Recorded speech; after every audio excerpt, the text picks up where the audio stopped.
Assalamualaikum. Here we have another series of root word learning. In this series we are trying to cover the maximum words through the root word method.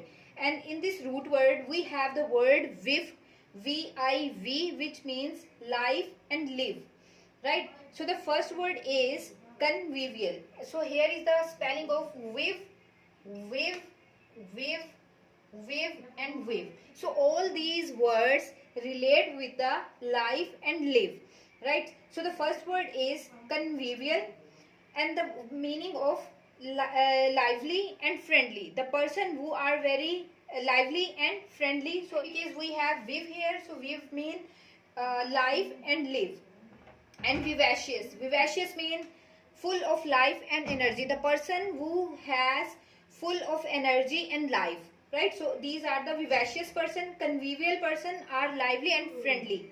And vivid, so here is also viv spelling, so which means bright, deep, realistic. So vivid mean bright, lucid, clear.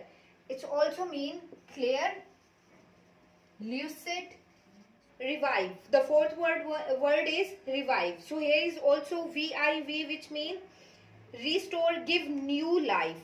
Revive mean the word we all know. Revive mean give new life, restore, right? And the fifth word is survive.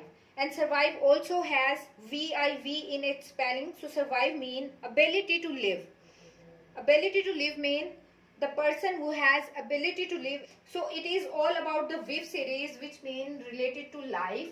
So if you use word in your exam, convivial, so which mean lively and friendly. So all these words related to the VIV, and which means life, right? So we will try to cover another root word series. So till then, thank you.